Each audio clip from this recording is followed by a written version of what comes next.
puse algo para que no sea un testamento y sin límite, que no, pero se pueden extender, no hay problema. Si no les pongo un límite, pueden ser 3 libros cada uno. Entonces tampoco la pavada, tengo que corregir, tengo que poner notas, tengo que darles devoluciones, entonces se me complica. Pero sí se pueden extender, no pasa nada.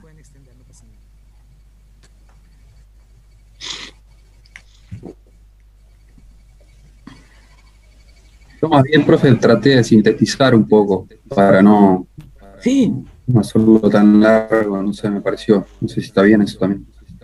Es que sí, la idea es que fuera un texto argumentativo de síntesis entre lo que vimos, lo que leyeron, ¿no? De alguna manera para dar como un encuadre a esta primera etapa. Para que tenga sentido y también pónganse al día con el tema de las lecturas, porque por ahí, como todo viene tanto tiempo, y yo no les pido que lean de una semana para otra, tampoco les di tantos textos, les pido que vayan para poder ir articulando, para que cuando lleguen a la nota final no sea tan complejo. Tiene que ver con eso, ¿sí? Profe, yo tengo 2 textos. ¿Hay más?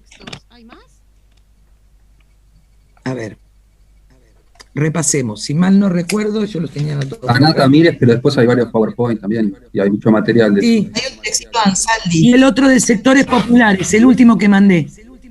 El que mandé de... ¿Cómo es que se llama? Que es el mismo de los videitos. O sea, que hace la explicación sobre lo que tiene que ver con oligarquía. ¿Ansaldi? Ansaldi, gracias, no me salía el nombre. El de Ansaldi. Los demás eran PowerPoint con algunos textos, con algunas cosas como para ir unificando. Profe, ¿no? Disculpe, ¿se vuelve al final o no a clases?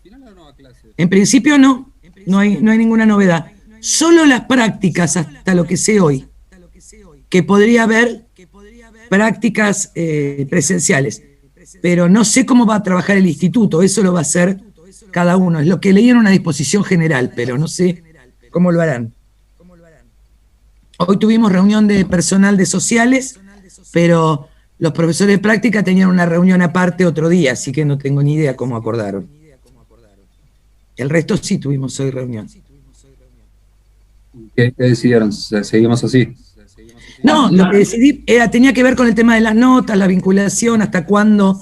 O sea, nadie después del 17 de agosto puede volver. Digo, si al 17 de agosto no cumplieron con las instancias mínimas, ¿sí?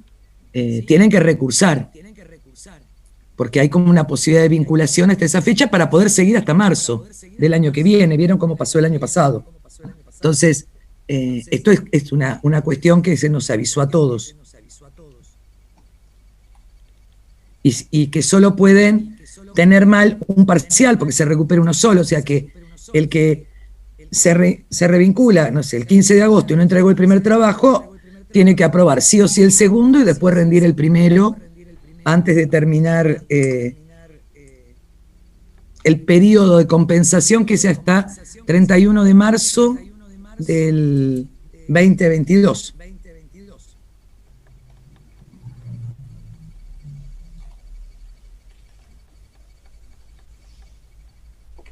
Bueno, vamos a ver si empezamos.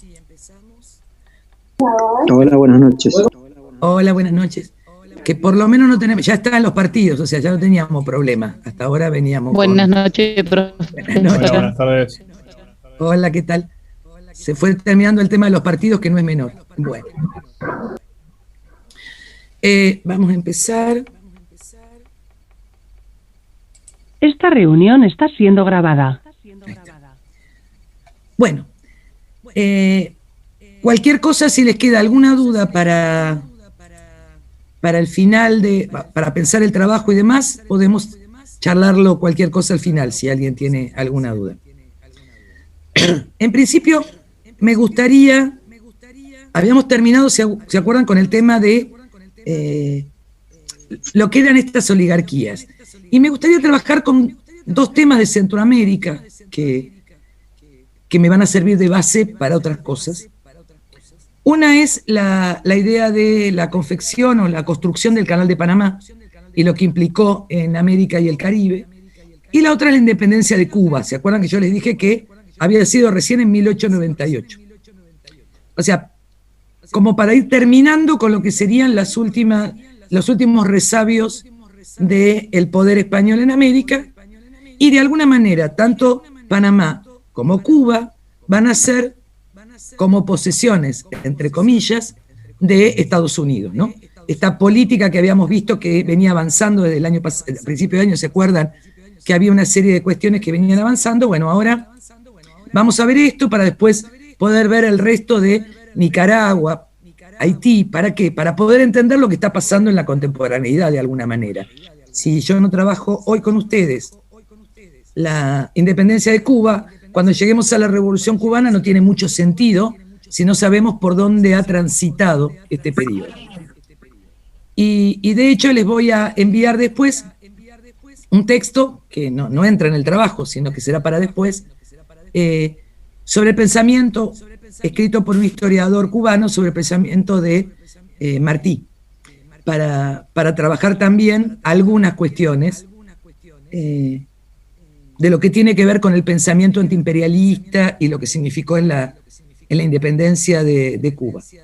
Más allá que murió rápidamente en combate, o sea que no sobrevivió no llegó a ver la independencia de Cuba, pero sí fue un pilar importante dentro de la ideología antiimperialista latinoamericana. Bueno, vamos a ver si puedo compartir pantalla y si lo pueden ver. ¿Lo pueden ver? Sí, profe. Sí, Fantástico. Sí, profe. Bien, ahora ya aprendí que tengo que salir de ponerle tantas cosas a mi máquina. A ver. Vamos a ver si puedo. Ahí está. Listo.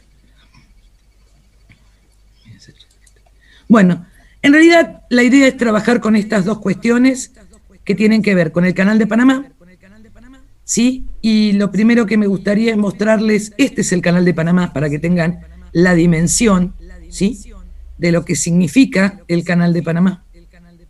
Estas son los que se llaman esclusas, donde tienen que cambiar la altura del nivel, por un lado el Mar del Caribe y por el otro lado el Océano Pacífico. El Mar del Caribe como dependiente del Océano Atlántico, ¿no es cierto? Y cómo estas piletas son las que envían o retiran el agua a estas zonas por donde entran los barcos, ¿se entiende? El barco ingresa por aquí, pasa a la esclusa, se lo eleva porque hay una diferencia de altura, o en su defecto se saca el agua y pasa a estas grandes piletas. Ahora, ¿qué significó el tema del Canal de Panamá, no? En principio, el tema es que el Canal de Panamá se hace, obviamente, en Panamá, que pertenecía a Colombia. Y acá hay toda una política de Estados Unidos, primero por querer comprarlo, después por hacer un tren de costa a costa, después querían hacer un paso, pero que no fuera ocupado por ningún territorio colonial, y todo esto llevó, en realidad, a que el que empezara la construcción sea... Esperen, que apago el celular. Sea Fernando de Lesseps, el mismo que había hecho el canal de Suez, donde lo que van a hacer en realidad es querer hacer el Canal de Panamá con una empresa que termina quebrando. La empresa francesa de Ferdinand de Lesseps tiene varios problemas. Uno de los más importantes, además de la quiebra económica, es que terminan abandonando el primer proyecto a causa de la fiebre amarilla, el paludismo, o sea, enfermedades que provocaban la muerte de muchísimo del personal que trabajaba en ellas. Antes de hacerse en el Canal de Panamá, en Panamá, se había pensado en hacerse en Nicaragua para cruzar el lago de Managua y de esa manera cortar menos territorio. Pero resultó mucho más difícil poderlo hacerlo en Nicaragua y por eso pasó a ser Panamá. ¿Cuál era el problema? Que en realidad, para lograr de alguna manera que se hiciera el canal, Estados Unidos va a terminar presionando a Colombia para que lo declare independiente. Al declararlo independiente, este canal, esperen que tengo gente admitiendo, al declararlo independiente, este canal iba a quedar en manos por un tratado que van a firmar con Roosevelt, el canal queda bajo el dominio de Estados Unidos. Esto va a ser, con distintas injerencias durante todo este tiempo, no solo controlan el canal, sino que además tienen marines. Esto dura hasta 1999, donde el canal de Panamá vuelve, en realidad, a estar en manos de Panamá, pero con una reserva muy particular. En caso de guerra o de ataque terrorista, Estados Unidos tendría la concesión y pasaría a tomarlo directamente. O sea, a ver, si bien se lo devuelve, porque era lo que estaba acordado, igual se queda con esta posibilidad de utilizar frente a una guerra, sobre todo pensando en el final de la Guerra Fría, ante cualquier cuestión, solo lo podrá usar Estados Unidos. Esto es una injerencia directa, porque hasta 1999 maneja todo lo que pasa por este canal, todo lo que pasa por los puertos, y además es el dueño en realidad de una franja de tierra en ese momento de 16 kilómetros de ancho. Entonces no tiene ni que, apenas le paga un canon a Panamá, pero es mínimo. En realidad el país de Panamá se crea para poder establecer este canal. Después vamos a ver que pasaron otras cosas, hubo golpes militares, una serie de cuestiones, pero que nos estaríamos alejando de la fecha. El canal de Panamá, en realidad, se termina estableciendo en 1901, 1902, así que estaríamos, en realidad, más o menos en la misma época que veníamos viendo, esto de 1880 a 1930. Bien, y les decía entonces las características de este canal de Panamá, que parte de esta esclusa las trae de aguas de un lago interno, ¿sí? Entonces fíjense que si tenía 14 kilómetros, prácticamente la mayor parte de Panamá o toda la zona del canal quedaba en poder de los Estados Unidos. Bien. A ver. ¿Preguntas hasta acá con lo de Panamá? ¿Tenían idea que había quedado bajo la órbita de Estados Unidos? Después va a estar Trujillo, va a haber una serie de cuestiones que van a intentar recuperarlo Colombia, que no lo puede recuperar, pero que es un manejo de las relaciones internacionales que tiene Estados Unidos. Ahora, sí, si alguien quiere preguntar, adelante. No, simplemente me había quedado con la duda, entonces no lo termina Ferdinand de Lesseps. No. Lo terminan los estadounidenses. Lo terminan los Estados Unidos, sí. Por eso se quedan con todo en estas negociaciones. Ustedes recuerdan que había habido una serie de políticas norteamericanas históricas que era la política del buen vecino, la política del garrote. Bueno, y ahora estamos en otro tipo de política que es de relaciones internacionales muy cercanas a los protectorados, ¿no? O sea, donde Estados Unidos protege a estados independientes. Y acá es donde viene el tema de lo que sucede con Cuba, ¿sí? Cuba, ahora vamos a ver entonces.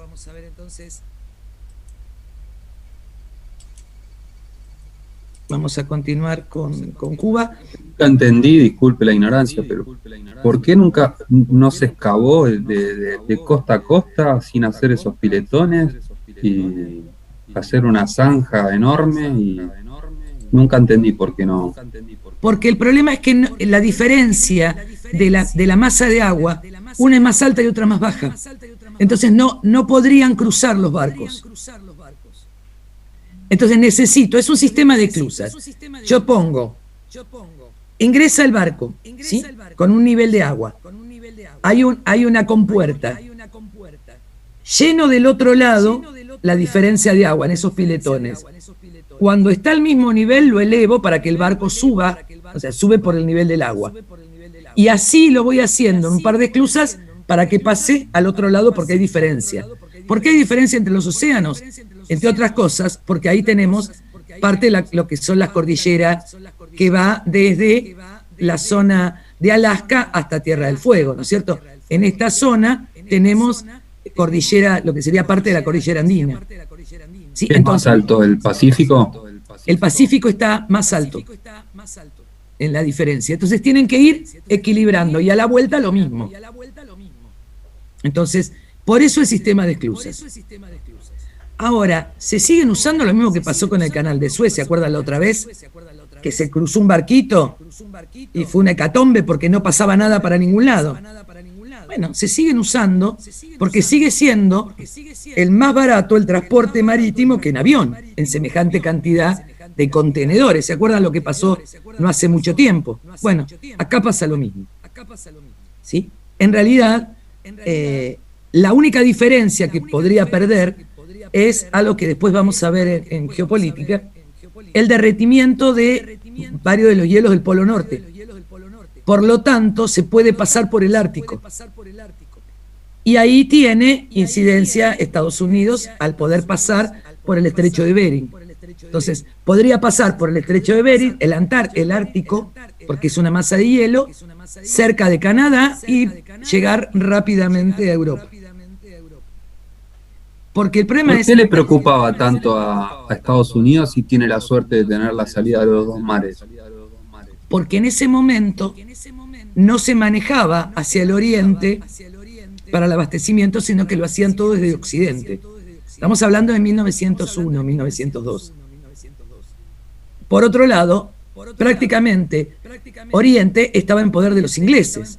¿Sí? La descolonización de Asia y África va a venir con posterioridad. Entonces, la idea es, si él manejaba eso, podía, entre otras cosas, la Armada no la tenía, no estaba tan desarrollado la zona de California, esto va a venir después. Entonces, cómo manejar todo el poder en el Pacífico y todo en el Atlántico le permitía atacar a cualquier puerto que necesitara. ¿No? Entonces, había como una idea de que geopolíticamente Estados Unidos empezaba a crecer y empezaba a crecer también en poderío. De hecho, tiene acorazados cuando no los tiene España, que esto va a ser la diferencia naval en las guerras que va a tener por Cuba, ¿no? Y de alguna manera se estaba posicionando como un buen opositor a los ingleses, que hasta ahora habían sido los dueños de la mayoría de los mares, ¿no?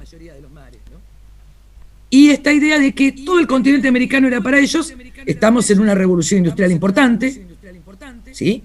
El tema de poder vender mercaderías, y le convenía a los países que éramos dependientes. Entonces quería cambiar el curso de que nosotros, o sea, nosotros digo como América, vendiéramos a Europa y que todo lo que tenía que ver con productos determinados lo abastecieran a ellos. ¿Sí? Esto va a pasar específicamente con Cuba. ¿Se acuerdan cuando Haití era el primer exportador de alguna manera de azúcar, ¿sí? del mundo, y era francesa? Bueno, después de la caída de Haití, el mayor exportador de azúcar va a ser Cuba. Y en Cuba, la mayor cantidad de dueños de los capitales de los ingenios, no de los latifundios, sino de los ingenios, son norteamericanos. Entonces, hay un atractivo muy particular, ¿sí? Se entiende por qué el tema de Estados Unidos poniendo el pie en tener resuelta todo lo relacionado con materias primas, para no depender ni de Europa específicamente, y las colonias inglesas seguían existiendo, que eran poderosas, inglesas, pocas habían quedado francesas, pero la mayoría eran inglesas, ¿sí? Bien. ¿Pregunta? ¿O sigo con Cuba? ¿Sigo con Cuba? Bueno. Cualquier cosa, salgo porque si no me siento como que me preguntan y no los veo, entonces prefiero ir y venir para no sentirme tan sola de este lado. Bueno, vamos a ver el tema de Cuba. Dos cosas o tres para, más allá de las que estén escritas acá, ¿no? Cuba tiene como como una característica especial, ¿no? La isla de Cuba no estaba independizada de España. España le habían quedado algunas pocas posesiones, ¿sí? Entre ellas iban a ser Cuba, Filipinas, la isla de Guam, o sea, un par de lugares donde todavía seguía siendo colonia. El tema es que Cuba tenía un grave problema. Estaba organizada como una sociedad colonial y además era esclavista. Todo el sistema, de alguna manera, que llevaba adelante la producción del azúcar, se hacía con esclavos. O sea, no habían dado la libertad porque era una colonia.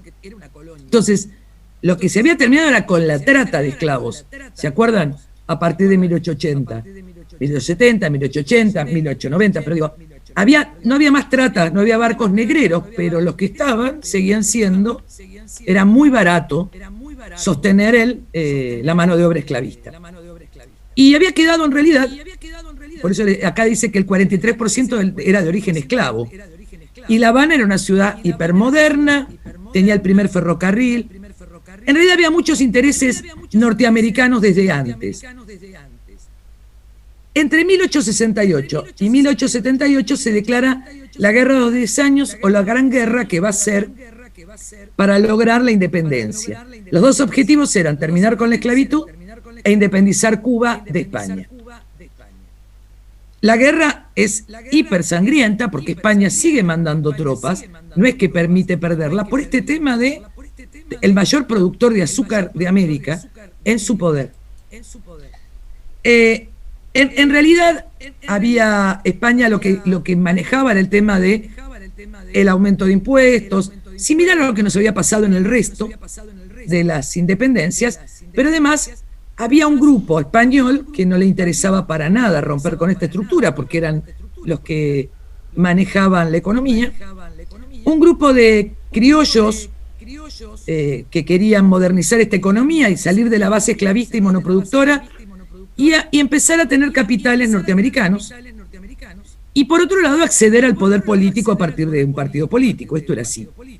Ahora, el grave problema es que era este sector de criollos, mientras que por el otro lado, como era una economía esclavista, la mayoría, o sea, de las clases sociales estaban como muy escindidas, pero además existía un tema de un racismo muy particular. Yo no sé si ustedes saben, pero espere, vamos a salir de acá. España fue hiperracista con Cuba. Los ciudadanos españoles tenían que hacer el servicio militar en Cuba. O sea, durante determinado periodo hacían el servicio militar. Y tenían prohibido casarse con negras o mulatas cubanas. O sea, si se llegaban a casar con una negra, porque así la llamaban, allá que fuera mulata, como eran de origen esclavo, no eran aceptadas por sus familias en España. Y estoy hablando casi el siglo XX, no estoy hablando de 1810. ¿No? O sea, el sistema español seguía siendo terriblemente complejo en eso. ¿No? O sea, y además, el otro tema era el no reconocer los hijos que tenían con las negras o con las mulatas. Digo, había una idea de abandono absoluto y había un tráfico normal de españoles, hombres, viviendo en Cuba. Entonces, en Cuba la esclavitud se mantuvo hasta la independencia. Y después se siguió manteniendo, no como esclavos, pero sí como discriminados. ¿Cuál era el temor? Había que someterlos. ¿Cuál les parece que era el temor con Cuba con tanta cantidad de esclavos? Lo que pasó en Haití. Exactamente. España no iba a permitir eso, la idea era someter por temor de Haití. Y todo el resto de los países, como Estados Unidos, temía por Haití y porque ellos habían tenido ya la guerra de secesión y todo lo que había significado. O sea que Cuba quedaba en una relación muy de sometimiento de clases. El español y el criollo el criollo era hijo de españoles, era extremadamente racista. Entonces, esto también hizo que Cuba surgiera como algo muy sometido desde lo social. No había posibilidad de unificarse para luchar por la independencia, ¿sí? Mientras unos querían poder político, otros querían la libertad. Y estas cosas no eran compatibles, sí, para los españoles. Eran compatibles para algunos criollos que querían capitales extranjeros y tener obreros en vez de tener esclavos. Pero si no, no eran compatibles, ¿entiende? Entonces, aunque parezca mentira, la revolución industrial todavía no había llegado ni siquiera a pasar de esclavo a obrero. Y estoy hablando de 1878, la independencia es 1898. Si uno lo piensa, es muy cerquita. ¿Por qué planteo esto? Porque van a haber raíces después para la revolución de 1959. Digo, hay cosas no resueltas que va a llevar adelante la revolución cubana en el 59. No era... O sea, ¿por qué la revolución cubana se da en Cuba? Parece una estupidez lo que estoy diciendo, pero ¿por qué? Porque había una cantidad de cuestiones, ¿sí?, que eran propias de esta sociedad. Había una diferencia que no se daban en otros países de América Latina, donde habían accedido a la independencia antes, donde las guerras de independencia habían como de alguna manera nivelado algunas cuestiones sociales o raciales, y en Cuba no se habían dado. Entonces, también es consecuencia, por otro lado, de haber pasado a ser un protectorado, un pseudo protectorado norteamericano que los seguía, salían de una colonia para transformarse en otra. ¿Sí? Esto no había pasado con el resto de los países. Entonces, es casi como una consecuencia de que la revolución cubana, que en realidad no comienza como una revolución comunista, esto deviene después, porque Fidel Castro no lo tenía, sí el Che Guevara, pero no Fidel Castro quería una revolución comunista. Digo, esto va a devenir naturalmente frente, ¿sí?, a la oposición de Estados Unidos. Y también para que se entienda por qué Estados Unidos hace este bloqueo perverso y termina ahogando a Cuba siempre, ¿no? O sea, el tema es la dominación de Cuba, la tuvo durante mucho tiempo y no la quería perder.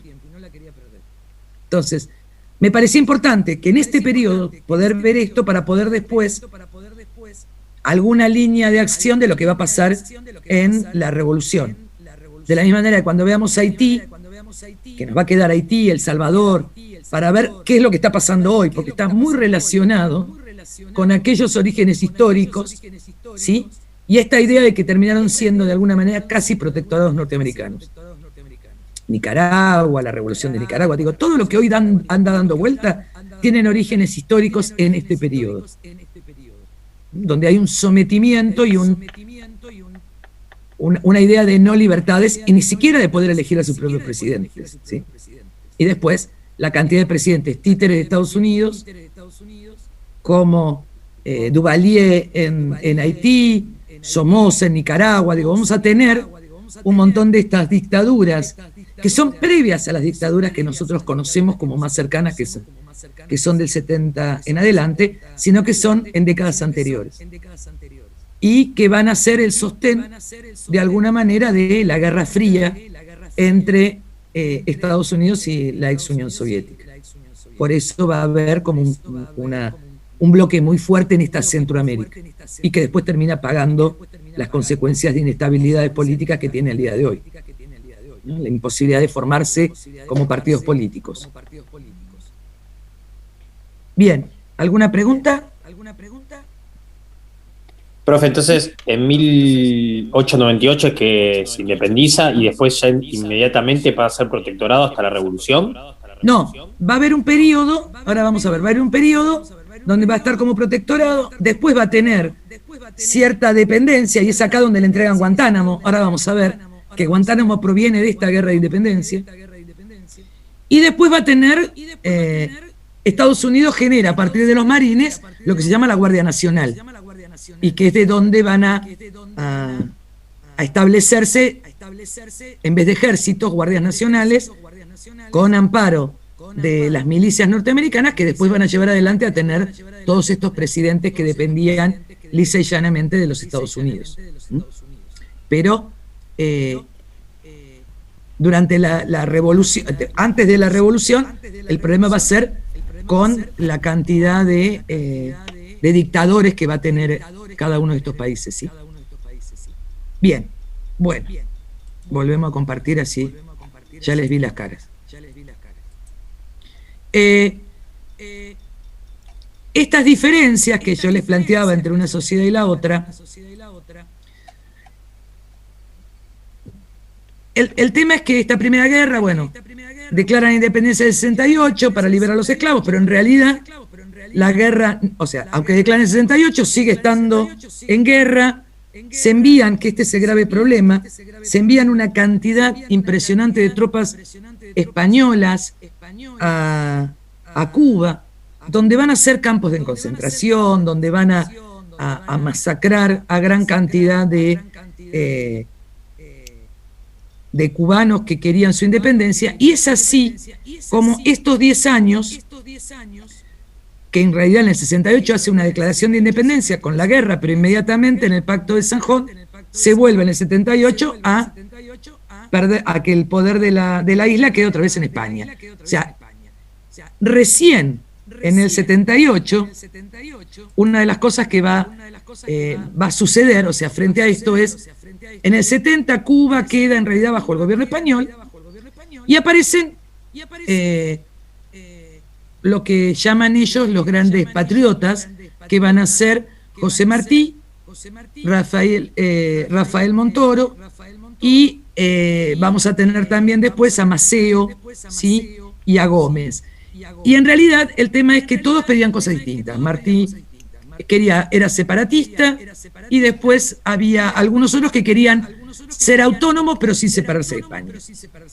En realidad lo que se hace, España intenta hacer algunas reformas, hace una constitución con cierta autonomía, le da derechos políticos a los españoles que habitaban en Cuba, y a los españoles que habitaban en Cuba y a los que vivían en España también tenían posibilidad de votar, y el sufragio era para los hombres nada más.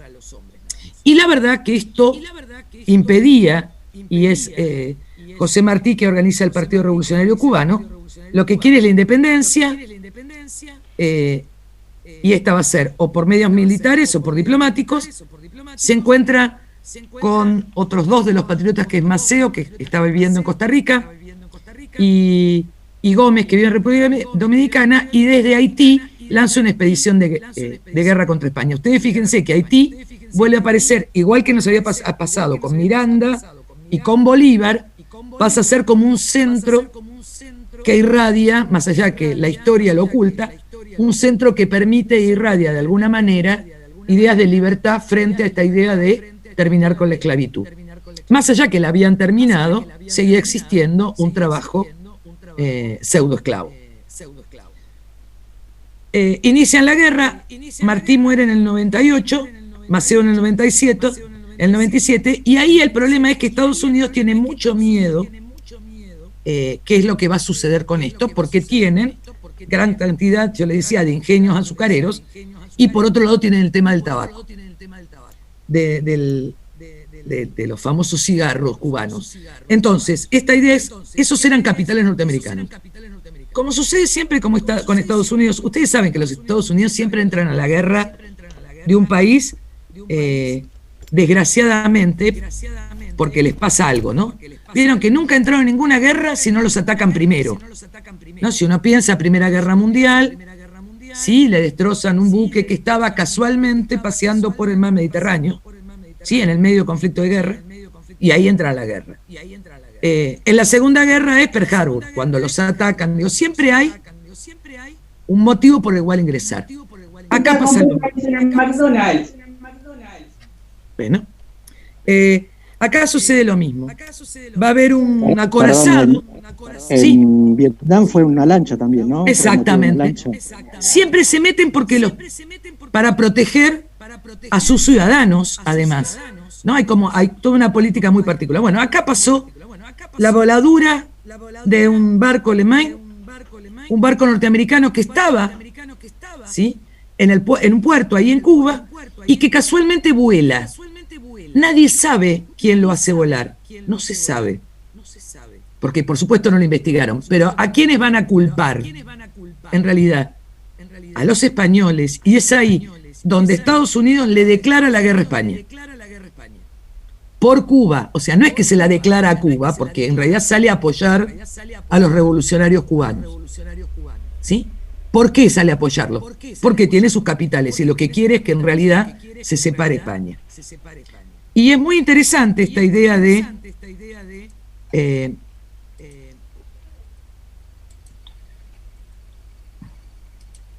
a ver, este acorazado Maine en la bahía de La Habana estalla, nadie supo por qué, y ahí se declara la guerra. Se imaginan que la flota española tenía barcos que no servían para mucho, y en 4 meses triunfa las tropas norteamericanas y liberan a Cuba en 1898. Y lo más importante es que la independencia de Cuba no se da a partir de los cubanos, sino del Tratado de Paz en París entre España y Estados Unidos. Ahí se firma un tratado porque era una guerra internacional, entonces Estados Unidos enfrentando con España hacen el Tratado de París. En el Tratado de París deciden varias cosas.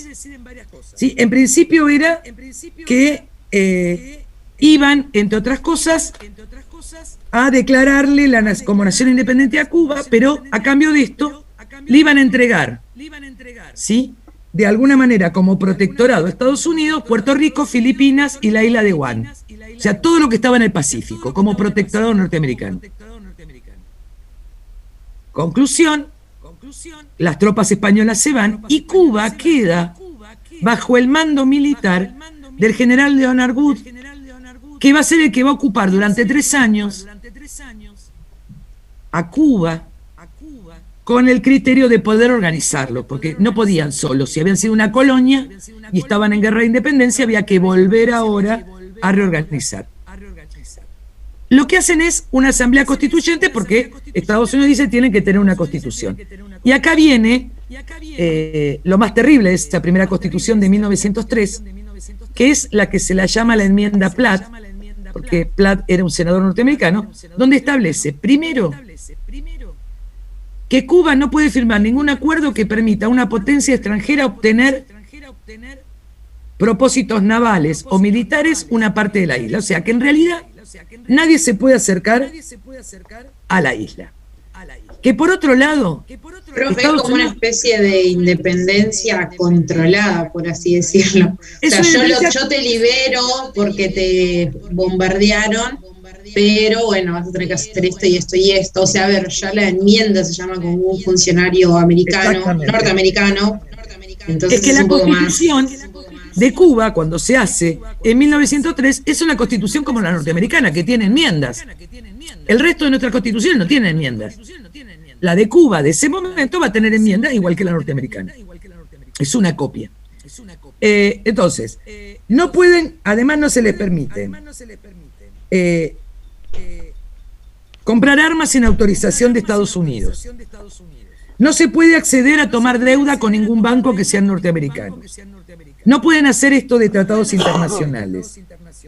Y por otro lado, les entregan, ¿sí?, las tierras de una base, un territorio cubano que va a ser la actual base de Guantánamo. Esto implica que estaban absolutamente condicionados, se pasa de ser colonia, en realidad, a estar bajo el poder de Estados Unidos. Y por otro lado, que es lo más terrible, es que Estados Unidos se transforma en el principal comprador del azúcar cubano. Y el precio lo va a poner siempre Estados Unidos. Y si no se respeta algo de esto, ellos tienen la posibilidad de intervención militar en el momento que lo necesiten. O sea que es una independencia absolutamente mentirosa. Estas, en este mapa lo que van a ver son las intervenciones. Aquí esta es la intervención por donde desembarcan los soldados norteamericanos. Y en esta zona es donde está Guantánamo, ¿sí? O sea, en el mismo lugar, al lado, muy cerquita de Santiago de Cuba. Y las distintas tropas, ¿sí?, de los distintos, acá tenemos la ruta de Martí, la ruta de Gómez y Maceo, que son las que vienen haciendo la revolución, terminan en realidad muriendo antes de llegar a la independencia. Y de hecho, acá sucede la voladura del barco en La Habana. La zona de Guantánamo, para que vean, está en ese pedacito que yo les mostraba acá, ¿sí? En lo que se llama Bahía de Guantánamo. Por lo tanto, tienen puerto directo, ¿sí? No tienen que entrar por ningún otro lado. Directamente, por eso me pareció importante mostrarles la base naval de Guantánamo. Tiene ingreso directo por la Bahía de Guantánamo, ¿sí? A donde estarían las bases. Todo esto es territorio norteamericano, ¿sí? No es que se lo tienen que devolver. El Tratado de París dice que es a perpetuidad. Entonces, Filipinas también se lo quedan, después lo independizan. Puerto Rico, ustedes saben, es un estado asociado norteamericano. Sí, es una estrella más en la bandera, pero tiene que ver con este tratado. ¿Sí? A veces parece como, uno piensa que es mucho más cercano, pero fueron acuerdos. Esto fue un tratado de París entre España, insisto. Cuba no participó. Profe, una consulta. Sí. ¿Puede ser que el caso de Puerto Rico hoy en día como que está luchando porque se lo reconozca como un país independiente, ¿no? Exacto. Y como que logró ciertas conquistas, como que cuesta discernir si es un estado que pertenece a Estados Unidos, si es un país independiente, porque hasta ahí llegan a decir algunos que es como una colonia de Estados Unidos, porque como que tiene mucha injerencia en las decisiones de Puerto Rico o Estados Unidos. Es que es un estado más de los Estados Unidos, pero asociado. Y no son ciudadanos norteamericanos. O sea, tienen la ciudadanía norteamericana, pero no están al mismo nivel que si hubieran nacido en Los Ángeles. No, digo, es un estado asociado. Se despertó la gata. Un estado asociado que implica, ¿sí?, que ellos dicen que es una estrella más en la bandera norteamericana. Sí, ¿preguntas? Sí, le hago una pregunta. Sí. Obviamente sabemos que, digamos, cualquier jerarquía legal termina cuando empieza la fuerza, ¿no? Eso ya lo sabemos claramente. Pero uno diría que en realidad, dado que el tratado se firmó entre Estados Unidos y España, y siendo un país soberano, Cuba, que en realidad validez jurídica no tendría una especie de atadura jurídica para respetar lo firmado por otras dos potencias. Sí, pero es la Constitución. Pero les hace hacer como soberanía una Constitución donde establece estas cosas en la Constitución.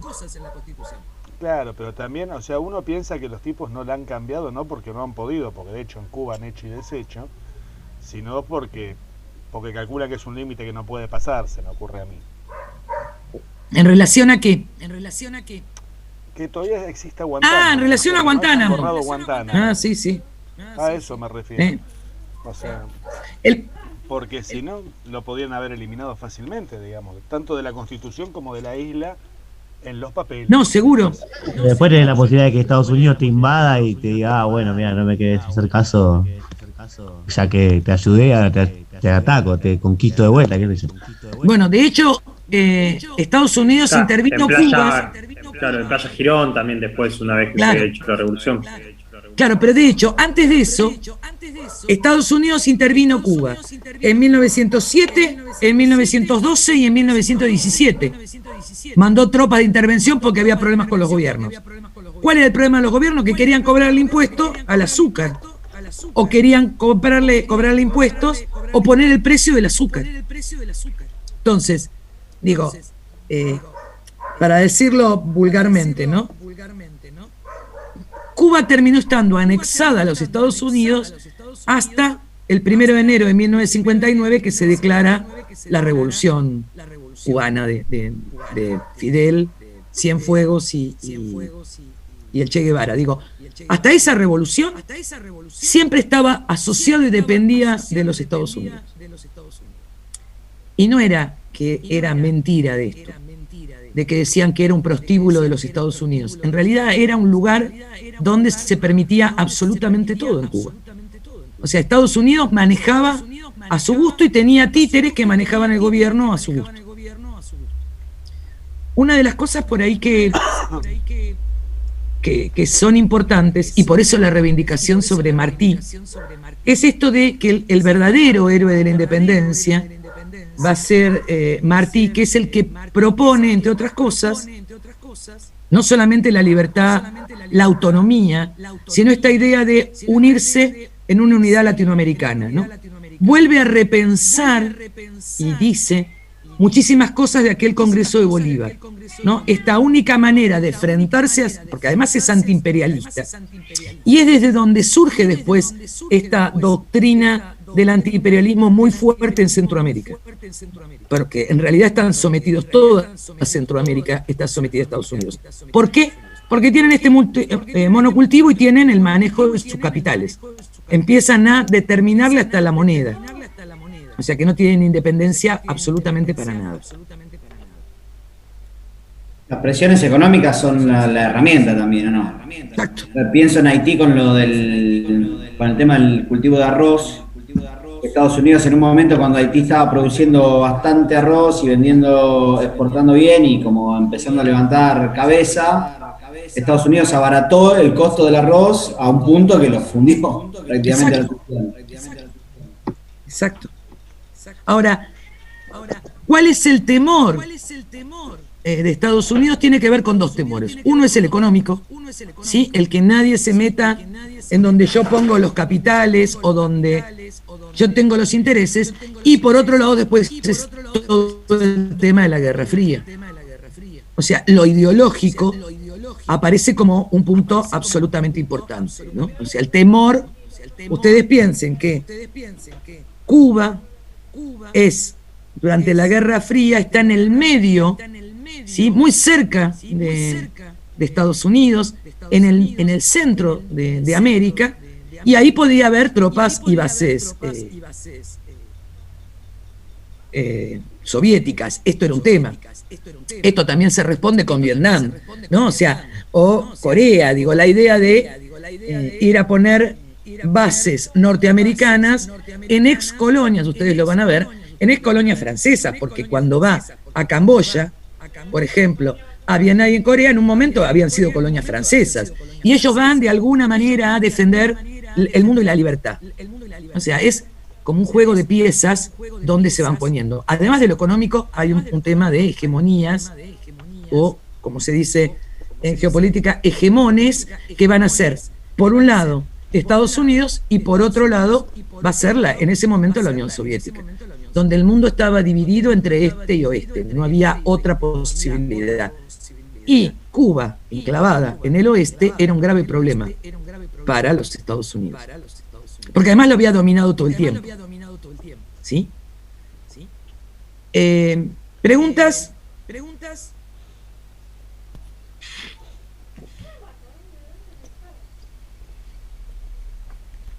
No, bueno, ¿en qué momento entonces tiene cierta independencia de decisiones entre España y, bueno, esa constitución que le hace firmar Estados Unidos? ¿Hay ahí algún periodo no sé, de autogobierno, de gobierno, digamos, cubano, independiente? Hay gobiernos, sí, hay gobiernos cubanos, pero con la dependencia absolutamente económica de Estados Unidos. O sea, siempre con esa constitución, con esa cuota de azúcar. Exacto. Va a haber algunos periodos de algunos que duran muy poquito y enseguida hay golpe de Estado. Digo, esta cuestión de que o mueren circunstancialmente, esta cuestión de que se mueren los dictadores, entre comillas, o en su defecto empiezan a sacarle los capitales y no les queda más remedio. Además, ustedes piensen que los mismos que habían estado con España, sí, que eran los terratenientes, latifundistas. Por supuesto que el concepto de latifundio en Cuba, siempre hay que pensarlo, no es el concepto de latifundio en la provincia de Buenos Aires, ¿no? Porque nosotros tenemos una idea de latifundio que habla de mucho. Ahí, pocos kilómetros, es un latifundio, ¿sí? No hay reforma agraria hasta que no llega la Revolución Cubana. Entonces, muchísima gente vive en esos ingenios, prácticamente en barracas como vivían de alguna manera los ex esclavos, porque no había posibilidad de cultivar, o sea, seguían trabajando en el mismo lugar, o en la plantación de azúcar o en la plantación de tabaco, no había otra cosa. Va a haber una serie de movimientos después y discusiones y en realidad hay también todo un manejo de Estados Unidos sobre Cuba muy particular. Mirando una serie, yo después les voy a pasar, una serie de periódicos de la época norteamericanos. Es una de las primeras veces que la publicidad norteamericana y los diarios comprometen a la opinión pública para que salgan a defender la libertad de Cuba para que sea independiente. Pero siempre consideran, o sea, aparece como España como el agresor, el antiguo, el colonial, pero siempre menoscabando a los cubanos, ¿no? O sea, aparece que los cubanos, los puertorriqueños, los nicaragüenses, hay hasta dibujos espantosos donde están todos los chicos estudiando en una escuela, norteamericanos y los cubanos, o sea, todos los latinoamericanos sentados en el primer banco haciendo nada, porque no servían para nada. No, o sea, ni siquiera enseñándoles. Digo, hay encima un ataque desde la prensa muy fuerte.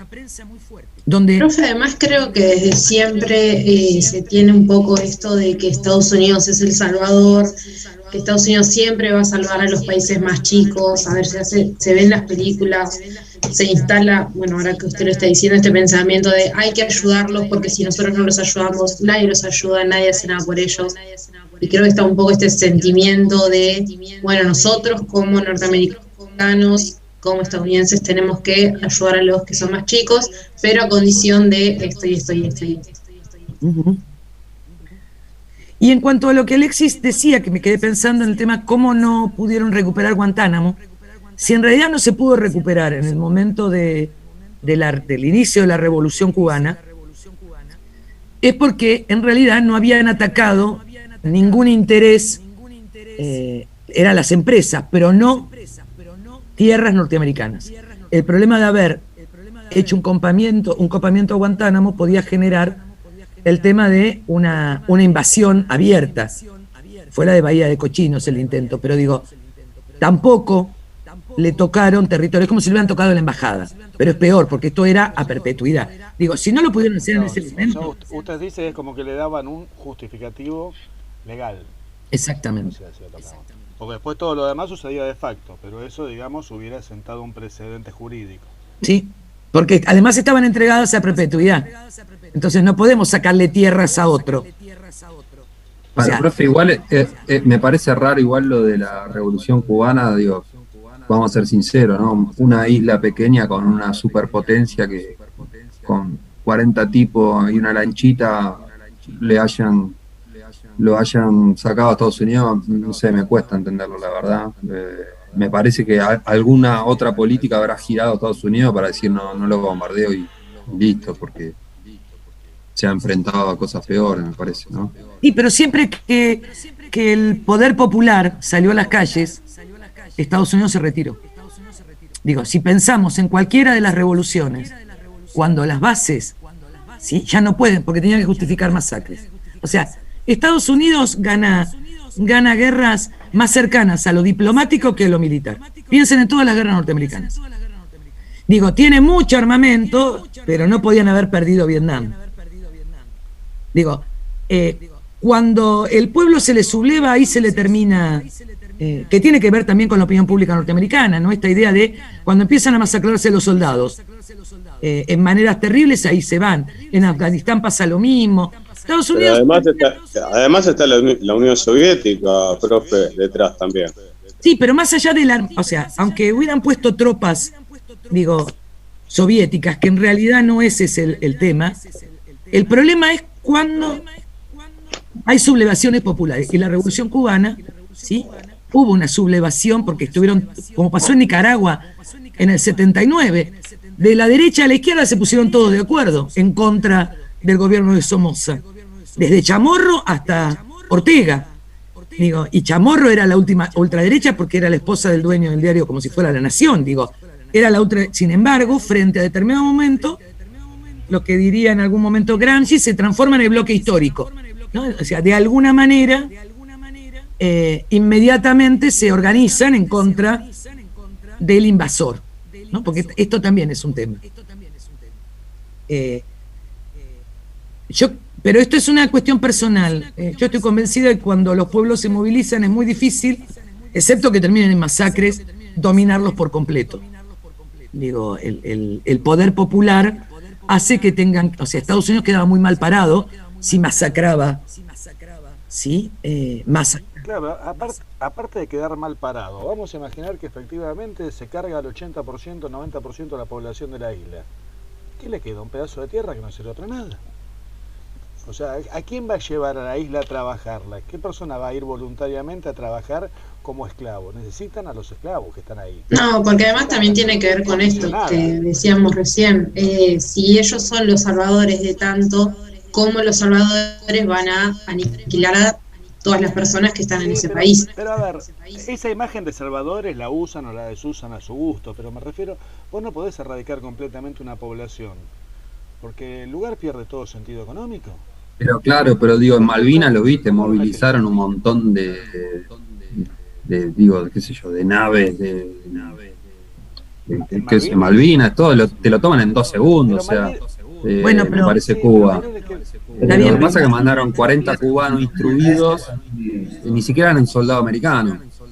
Digo, a Malvinas mandaron portaaviones, helicópteros, todo, y en 2 meses listo.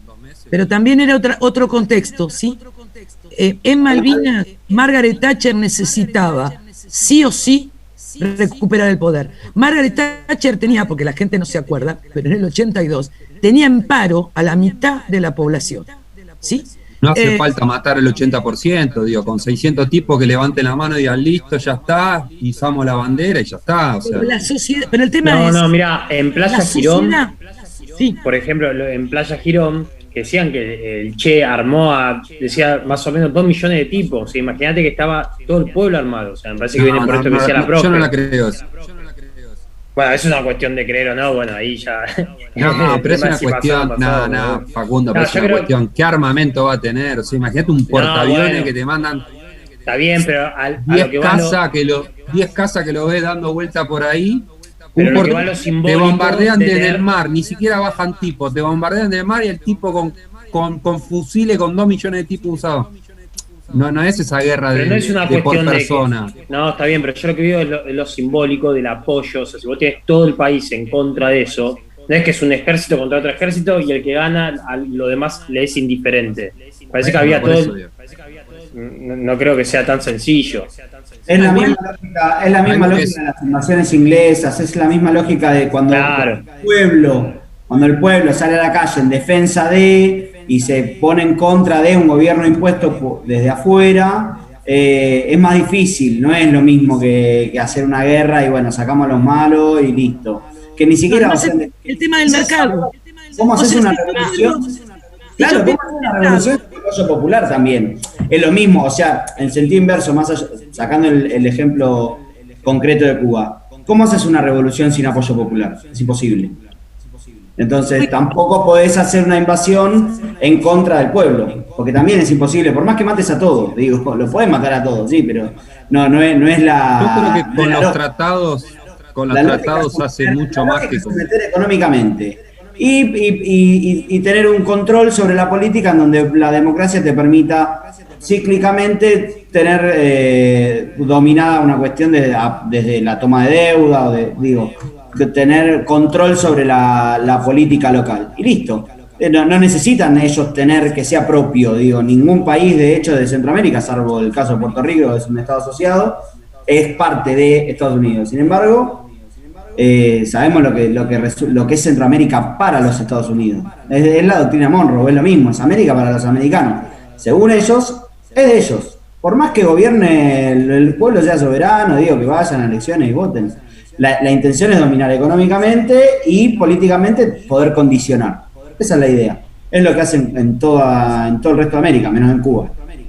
El tema Fíjate es que es muy fuera de representativo contexto. Puerto Rico, perdón, es muy Sí. representativo en Puerto Rico que para la música, el nicho de latinoamericano, sacan un cantante puertorriqueño, pum, para el nicho americano y lo preparan y dale. Son todos puertorriqueños. Y sí, porque eso es lo que ellos, o sea, lo que vende. El tema es, Estados Unidos prefiere conquistar el consumo, ¿sí?, que mantener ejércitos en esos países. Porque ya aprendió que mantener colonias no es negocio, entre comillas. Entonces, ¿qué negocio era mantener? A eso Lo que iba, nunca sí. pensó es que Cuba iba a virar hacia la Unión Soviética, porque Fidel Castro va a Estados Unidos a negociar cuando recién asume, y Estados Unidos decide no bancarlo. Él dice que no quiere saber nada con Fidel. Y ahí es donde se va Cuba, a la Unión Soviética. La Unión Soviética dijo, no tengas ningún problema, yo te compro toda la producción. El problema es que en un momento Fidel va a negociar poder poner el precio del cultivo del azúcar, ¿sí?, y negociar el precio. Estados Unidos dijo que no, que la cuota seguía siendo de ellos. Y ahí fue donde la Unión Soviética dijo, no tengas problema, te la compro yo. Y así vivió Cuba. O sea, todo en la época de la Unión Soviética le compraba la producción de azúcar y manejaba el precio del azúcar para Europa. Digo, la cuestión fue esa, no es que directamente viró a ser del Partido Comunista y decir, bueno, me asocio con el comunismo soviético. No, esa no era la primera idea. Más allá de que son las discusiones con el Che Guevara y por eso termina yéndose en determinado momento cuando empiezan las discusiones entre qué tipo de reforma agraria hacemos. Digo, esto lleva después a discusiones internas. Pero también hay que ver los contextos. Nunca Estados Unidos se queda mucho tiempo como colonia. O sea, aprendió de los ingleses. A los ingleses les salía más barato independizar a la India que sostenerla con la reina Victoria, porque eran fortunas. Digo, esto también es entonces, invadir Cuba, ¿para qué? Para tener, insisto en esto, la idea de los movimientos populares son muy peligrosos porque después no me consumen. Lo peor que puede pasar es tener para ellos el odio antiimperialista. El odio antiimperialista ha generado muchas discusiones. Por eso empiezan los problemas, por ejemplo, entre otras cosas, en el día de hoy, con Nicaragua, con Venezuela, con Bolivia, o sea, con todo aquello que ponga en duda alguna de las cuestiones de sus mercados. Ni siquiera digo por ideología.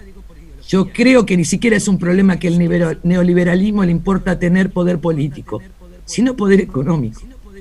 El tema es, me tengo que quedar con las empresas, tengo que privatizar. ¿Por qué se quedan? Le devuelven el canal a Panamá. Tómalo el canal, quédatelo. Ahora, eso sí, si hay algún problema, vuelve a ser mío. Y si no me gusta quien gobierna, no te hagas problema. Un atentado, ¿no? Los marines daban... Hoy ya ni los necesito. Digo, hoy ya tengo la posibilidad de utilizar la presión de los medios de comunicación para dirimir elecciones. Tengo presiones donde te pongo deuda tan grande como le pasó a Haití, que no hay manera. Digo, si ustedes vieron cuál es la discusión hoy, con quién mató al presidente de Haití, si lo escucharon, los que están presos son colombianos. ¿Sí? Una serie de colombianos que pertenecen a grupos de élite, que fueron formados en estos grupos de los ex marines norteamericanos. Digo, no es casual que haya pasado esto con Colombia. Tiene mucho sentido. O sí, Haití termina siendo siempre el refugio de algunos otros sectores. Y Haití había tenido algunos acuerdos con Venezuela durante el gobierno de Chávez, ¿no? El tema de comprar producción y darle petróleo. Digo, en un momento Cuba no estuvo tan mal, Haití, por petróleo que tenía de Venezuela. Digo, estas cuestiones son las que no le permiten, porque la verdad que es muy significativo el caso hoy de Haití, el asesinato. ¿A dónde se llevan a la mujer? Muy raro, a Miami. Digo, la esposa del presidente que fue herida fue a Miami. ¿Cómo se va a Miami a atender? Y porque un comando se la lleva. O sea, no es que sale tan... ¿Se imaginan la convulsión? Que matan al presidente y en vez de atenderla en ese país se lo llevan. Es muy raro. Bueno, un comando que se la lleva a Miami. No creo que haya vuelos directos donde cualquier haitiano entra a Estados Unidos como si fuera su casa. ¿No? Porque podría haber ido a otro lugar. O por lo menos haberlo hospitalizado ahí. Bueno, es muy raro. Esto tiene que ver con algunas líneas que a veces son directamente norteamericanas y otras que son de,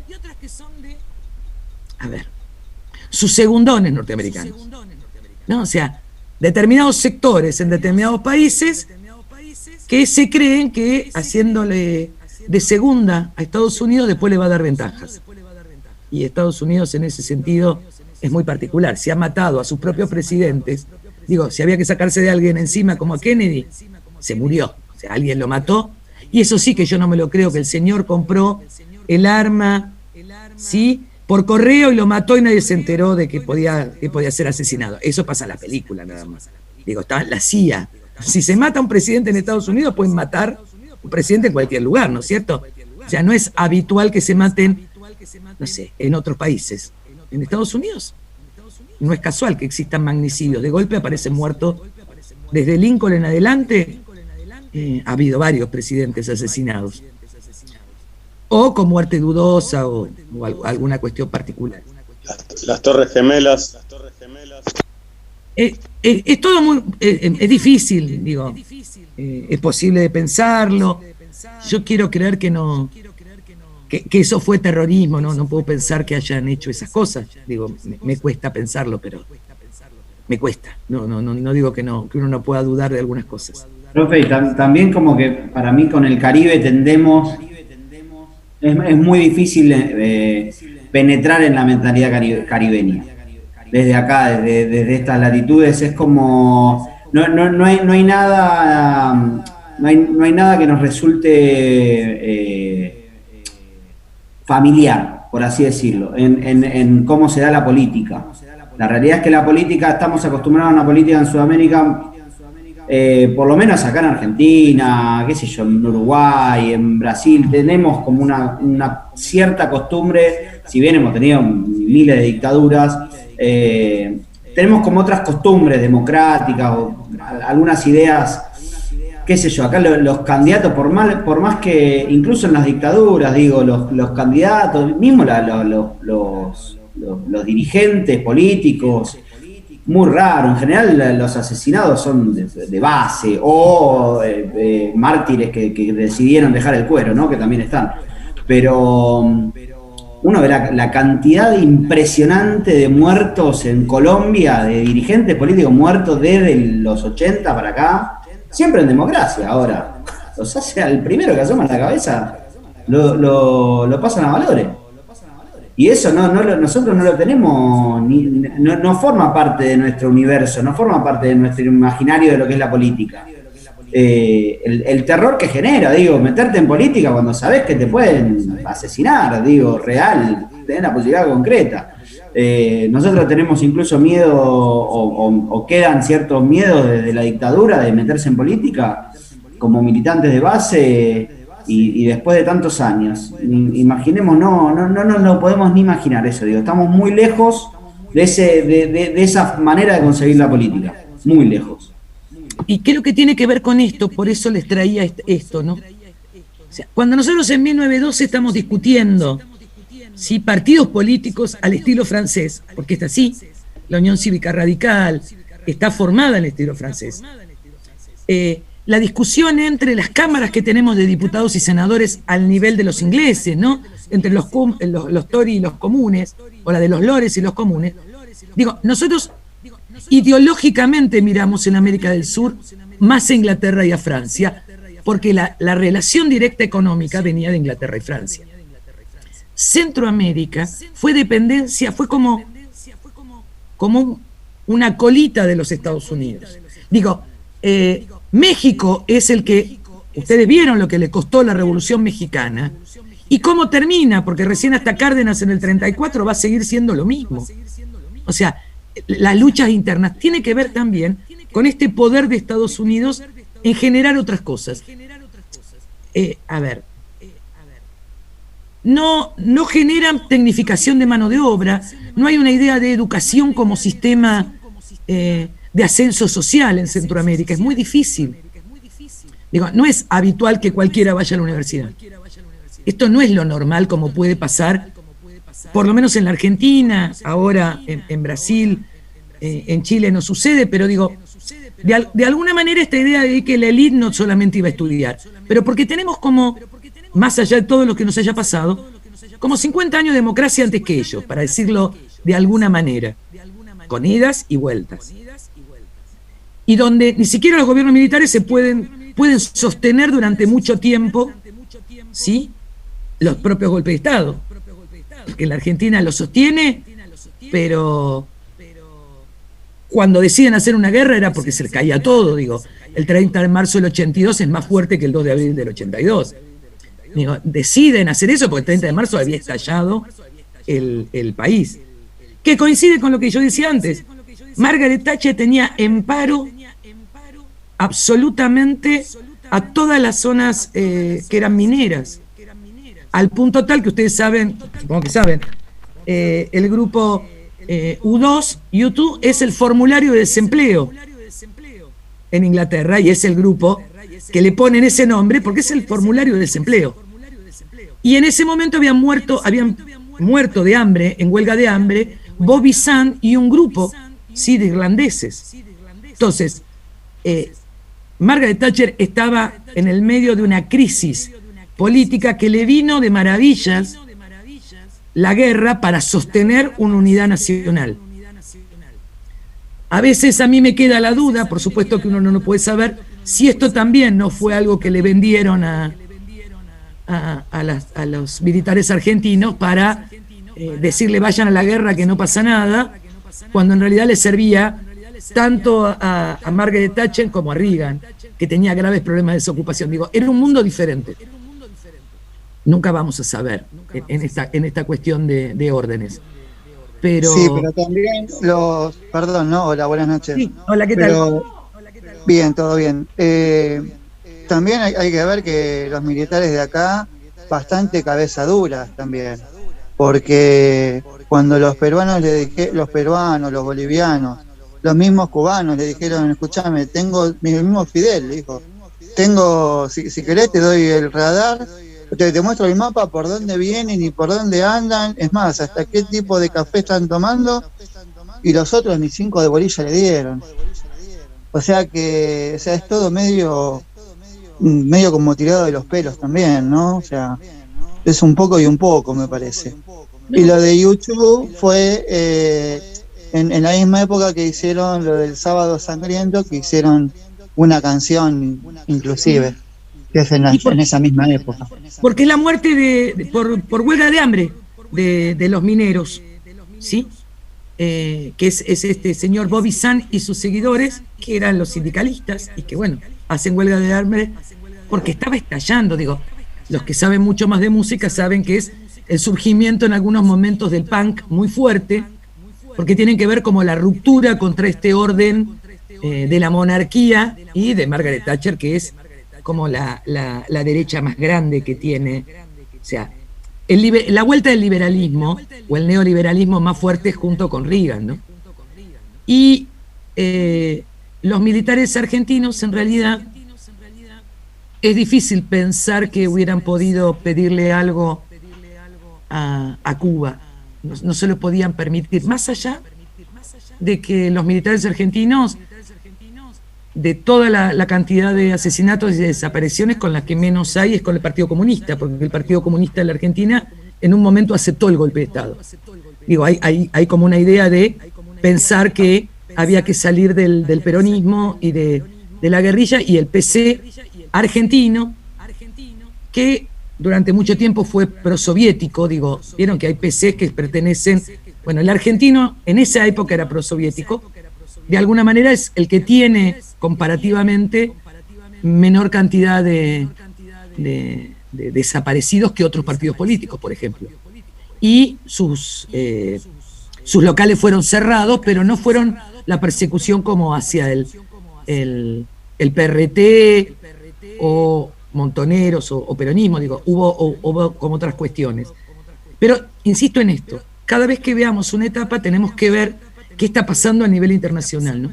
Nadie juega solo, siempre dentro de algún tipo de estructura. Acá, en el periodo que estamos viendo, había que eliminar al sistema español como sistema colonial. Sí, anda, Jessica, no hay problema. Digo, había que eliminar al sistema español, el último baluarte colonial, y demostrar que la colonia y la esclavitud ya no servía en este mundo. Bueno, esto era Cuba.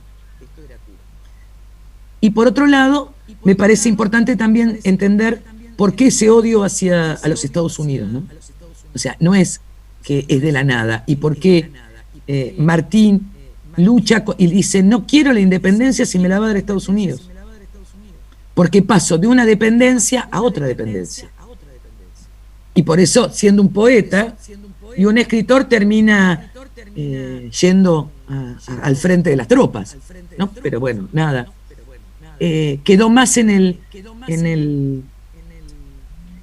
mito del imaginario del pueblo cubano, y es al quien reivindican, que lo que pudo hacer en la lucha revolucionaria, de alguna manera. Pero sí creía fundamentalmente en la unidad de los pueblos latinoamericanos, en la independencia, en la autonomía. Porque claro, uno hoy lo piensa y digo, ¿cómo voy a discutir en 1898 la autonomía? Para un argentino es imposible entenderlo, teníamos autonomía. Estaríamos discutiendo si el tratado Roca-Ruth sin manera autonomía o no. Digo, podemos discutir, pero teníamos una autonomía política. ¿No? Estamos pensando que prontamente podía haber elecciones. Ellos estaban pensando en una colonia.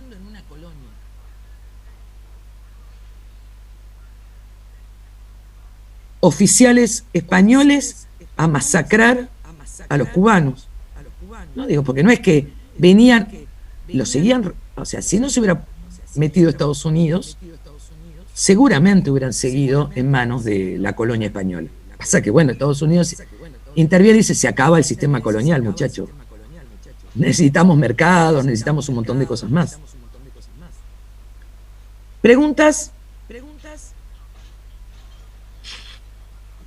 Perdón, no, yo me quedé con el tema de Cuba, ¿no? Dale. Lo que decía el compañero Maxi, ¿no? Que es verdad eso, de que la política es totalmente distinta allá. Yo doy el ejemplo, yo estuve en Colombia y la verdad que en una época que no se podía estar, por ejemplo. Pero el caso de Cuba, digamos, el movimiento armado, digamos, la lucha es más combativa, es hasta el final, digamos. Tanto sea de Cuba, de Nicaragua, ¿no? Como el movimiento sandinista, el Che, Camilo de Cienfuegos, es como que ellos iban a todos directamente, ¿no? Es más, yo creo que Batista ya sabía a fin de año del 59 que se iba. Yo ya creo que sabía que se iba, no iba a durar más. No sé si los norteamericanos, pero él sabía que se iba. Sí, a fines del 58, en realidad, porque la revolución es el 1 de enero del 59. Él para diciembre del 58, es más, Batista sabía que los norteamericanos lo estaban abandonando. Porque esto también pasa. Sí, porque, bueno, ustedes saben que en Centroamérica no hay ejércitos. ¿Sí? Lo que generan son guardias civiles. Esas guardias civiles, donde viene Somoza, entre otros, son los ejércitos que generó los marines norteamericanos. ¿Sí? Son guardias civiles. Estas guardias en realidad son como, a ver, como los carabineros en Chile. En Chile, o la gendarmería en la Argentina. O sea, no tienen policía y ejército separado. Tienen esta idea de gendarmería. Para nosotros es algo intermedio entre la policía y el ejército, ¿sí? Porque es así, tienen grupo de élite, tienen una caracterización determinada, pero no están bajo la órbita del Ministerio de Defensa. Ustedes saben que está bajo la órbita del Ministerio de Seguridad, igual que la policía. Parece una estupidez, pero tienen distinto comando. O sea, el ejército no maneja la gendarmería, la maneja, en este caso, la ministra de Seguridad, como a la policía. A la policía federal, porque el resto de las policías dependen de cada una de las ciudades. o de los municipios, no sé, parte de la federal pasó a ser la policía de la Ciudad de Buenos Aires, la policía provincial, nada. Esto también hace que tengamos un criterio diferente. Acá el ejército formó parte de una élite determinada, ¿sí?, organizada, y en estos países el ejército no formaba parte de esa élite, sino que eran como de segunda, para decirlo de alguna manera, ¿sí? Acá el ejército, desde la campaña, mal llamada campaña del desierto, tiene como una, y desde el ejército de San Martín, digo, hay como una conceptualización del ejército como algo que le da cierto prestigio. En esos países no pasaba, porque pasaron de ser, en el caso de Cuba pasó de tener al regimiento español, que era el ejército, a tener esta guardia civil que le ponían los norteamericanos, hasta que se pudo construir. Digo, Costa Rica, por ejemplo, no tiene ejército directamente. Con el tiempo creo que les autorizaron a tener algo, como no lo tenía Japón después de la Segunda Guerra Mundial, le prohibieron tener ejército. Por eso Japón se desarrolló de una manera increíble. Después le permitieron tener, porque era más negocio tener un ejército y que se lo bancara, y no que Estados Unidos saliera en defensa de Japón. Digo, hay como unas cuestiones, después se van reorganizando según cómo va cambiando el mundo, ¿sí? ¿Preguntas? No de mi parte. Bueno, la idea es, quiero ver si se va entendiendo, para poder después avanzar en otros temas, ¿sí?, poder poner en contexto lo que estaba pasando en algunos países y en otros en el mismo periodo, ¿sí? A la vuelta de todo esto vamos a ir trabajando con el otro periodo, que va a ser con posterioridad, o sea, la crisis del 30, y lo que esto implica para las economías y la economía de sustitución de importaciones. En algunos países se va a dar de una manera determinada, como en América del Sur. En otros países como Centroamérica no va a haber sustitución de importaciones. Van a seguir teniendo esta dependencia, ¿sí? Entonces, esto va a generar poca industrialización en Centroamérica, y el manejo de las empresas. La empresa norteamericana, United Fruit Company, es la que maneja toda la venta de bananas, que parece una estupidez, pero exportan las bananas del mundo en Centroamérica y pasa de como tecnología de la bolsa de arpillera a el cajón de bananas. ¿Y esto qué implica? La desertificación de Centroamérica, porque tienen que talar todos los árboles para hacer los cajones de bananas. Parece una estupidez, pero no era lo mismo mandar en barco, en bolsas de arpillera, que poner a las bananas en cajones. Bueno, esa es una tecnología que destruye el medio ambiente, por ejemplo. Y esto va a generar también que se acabe después el trabajo.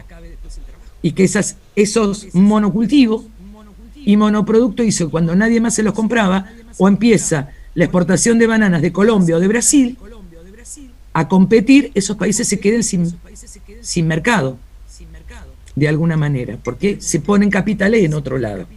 Sí, estoy pensando en Brasil, que es lo que nos queda del final de cómo Brasil habíamos visto algo de esta política que tenía del café con leche, esta idea entre las distintas zonas y los distintos estados que de alguna manera manejan una economía diferente. Centroamérica esto no sucede, siguen siendo monoproductores. Nosotros vamos a terminar exportando primero cuero, después carne, después cereales. Digo, vamos a exportar otras cosas y minerales. Centroamérica no, va a seguir siendo solo cultivos, ¿sí? En esta división internacional del trabajo van a tener que exportar cultivos y a su vez tener que comprar todo importado, sin ningún tipo de desarrollo, ¿sí? Por lo menos económico. Y ahí tenemos el otro grave problema. El mundo, primero frente a la crisis del 30, después frente a la Segunda Guerra Mundial, otra vez donde se desequilibra todo lo que estaba sucediendo, ¿no? Y ahí empieza un cambio internacional donde ¿quiénes son los que manejan el mundo? ¿Quiénes ganan en este periodo? Bueno, otra vez vuelve a estar fortalecido la Unión Soviética y Estados Unidos, porque son los que ganan la Segunda Guerra Mundial. Y además no se desarrollan sus territorios, entre comillas. Mientras que el resto de Europa queda devastada, porque la guerra se desarrolló en el continente europeo. Digo, esto también hace que ambos estén en una posición, o sea, nada, lo que avanza Hitler hacia hacia la Unión Soviética es nada, no lleva a la guerra a Moscú, ¿sí? Porque en realidad mucho antes se ha frenado, ni por otro lado Estados Unidos, Pearl Harbor no le destruye la economía, siguen de alguna manera desarrollando su propia economía. Europa no puede, Europa queda de la posguerra devastada, y ahí es donde se da la división de Europa entre el bloque occidental y el bloque oriental. Y ahí también América entra en otro posicionamiento. Y ahí también vamos a tener otra serie de movimientos y otra alineación de los gobiernos. Y tendremos en la década del 60 la política de Estados Unidos de la Escuela de las Américas y preparar a los ejércitos de determinada manera, y tendremos determinados sectores que tendrá que ver con dictaduras, y por otro lado los movimientos guerrilleros o insurgentes en distintos países en América, que se da todos al mismo tiempo, y que en realidad no están interrelacionados, porque si hubieran estado interrelacionados hubiéramos hecho como la independencia, digo. Si hubiesen sido, no estaban interrelacionados, cada uno había desde movimientos maoístas hasta leninistas hasta trotskistas, digo. Si ustedes vieron en Argentina, ni siquiera la izquierda se ponía de acuerdo. Digo, tenían como ideologías internas diferentes y eran movimientos ideológicos diferentes. No es lo mismo ser maoísta, o sea, seguir a la Revolución China, que seguir a Trotsky o seguir a Lenin o a Stalin. Digo, estas cosas ideológicamente uno puede pensar que son todos iguales, pero finalmente no lo son, ¿no? Bueno, ¿preguntas?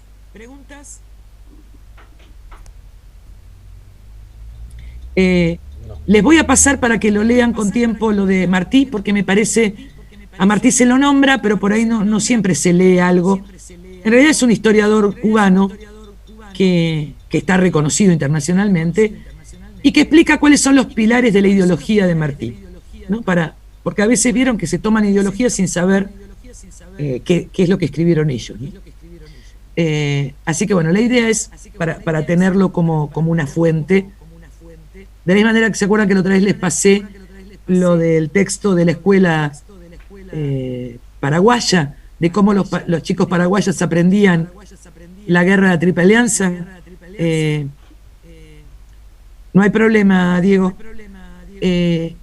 Digo, que lo miraban y que hacían las etapas y que veían, bueno, esto es de un texto de un historiador cubano, ¿sí? Bueno, les tomo lista. Los dejo tranquilos para que si tienen clase, para que nos veamos en realidad a la vuelta. Profe, una consulta, ¿esto entra en el